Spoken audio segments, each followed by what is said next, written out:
Hi, I'm Daniel Madison. Welcome back to the Madhouse. I wasn't planning on making this video today, so forgive me if I get a little tongue-tied, a little bit lost for words, and allow me to just speak candidly and freely. It's a strange day, but a special day. My friend Chris Stanislas,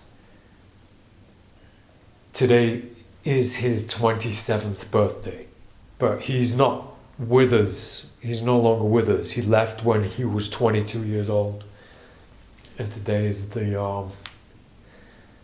it is his 27th birthday. In a month from now, the anniversary of his departure will be with us, and his birthday it should be a celebration, and it is, but you can't help but feel a sadness to it. You know, it's there. For anybody who doesn't know Chris, who doesn't know who he is, Chris and I'm very, very fortunate and honored to have worked with him on a few creative projects. I'll treasure this book. This is a book that Chris and I wrote called T.U.T. And Chris once, he came to me with this incredible, ingenious idea for a deck switch, for a card game, a card table.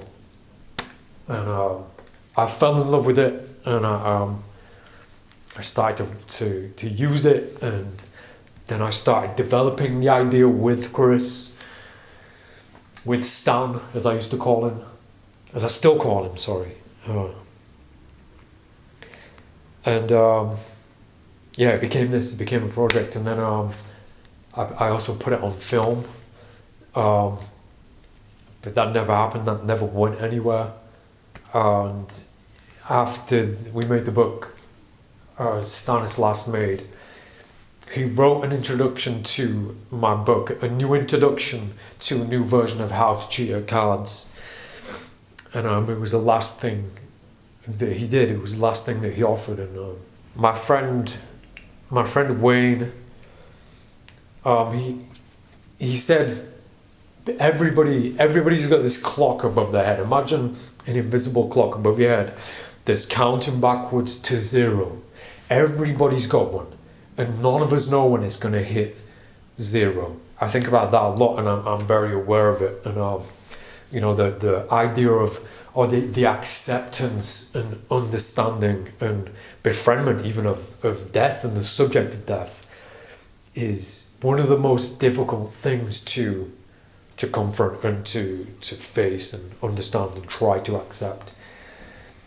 And when you've had it in your life, you don't get used to it, but you kind of have an understanding of it. And I do think about that clock a lot, like moving backwards, not knowing when time's going to be up.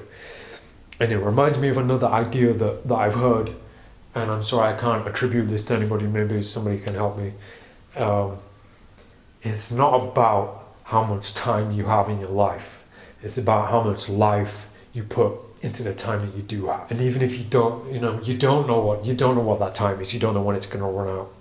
And surely that makes it more of a pressing idea or pressing thought that we should try to fit more and more life into the time that we do have, because you just never know. You never know. But Chris knew, Chris Stanislas knew. He made that decision, and he knew when his time was up. He's one of very few number of people who changed the direction of my life, changed the course of my life.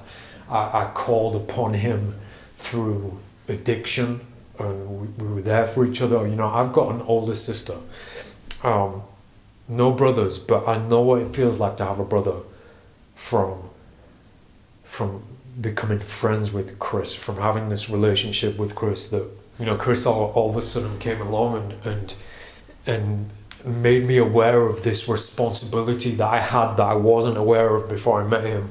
That, you know, he was looking up to me, and I didn't know how to handle that. I didn't know how to deal with that.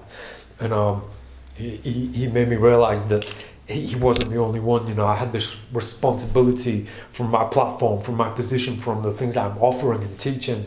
I have this responsibility that I only became aware of it through meeting Chris and through treating him like my younger brother, and being a big brother to him kind of made me realize this is how you mentor, this is how you teach, and this is how you help people, this is how you help others. And so I carry that with me every day. I carry Stanislas with me. I mean, not just as a tattoo on my arm, of course, but I always talk to him, you know. And that idea of helping people as if they're family, and helping and offering my magic and sleight of hand and deceptive practices, my tutorials and lessons, and the whole reason I'm in this place for what I'm about to offer and what's coming for the future from me, from the Madhouse. It starts with Chris. Like, it goes back to Chris, and I'm aware of this moment where I'm like his big brother, and this is what I need to carry on to other people in my lessons, to my students, but not just in teaching, but in life. Just, and age has nothing to do with it. You know, I'm talking about being a big brother, but if you start, if you care, you know, if you care for others, and if you be kind, and if you don't be afraid to reach out. If you know Stanislas was I explained my 9 of clubs to him, and he felt the same way about another playing card, about the 4 of hearts, which another tattoo that I have. It was my granddad's favourite playing card, and it was also Stanislas' favourite playing card. And he carried that card with him everywhere, and he had it tattooed in the same place as my 9 of club. You know, it's important that we don't forget the people who became a part of our story and continue to be a part of our story, and the things that influence us and the decisions that we make, and that we do live vulnerable and exposed and open to danger and just real life and trust. If you let your guards down, be vulnerable, and invite people in, you will meet people who will change the course of your life. But you have to let people in. Chris made me realize that. We made each other realize that. And you know, people will hurt you, and they will betray you, and they will lie to you, but all of that, you become stronger, you become a stronger person, and you find out who's real and who isn't, and who you should treat like a brother, and who you should treat like family, and you can only do that if you let your guards down. I'm reminded of this beautiful idea.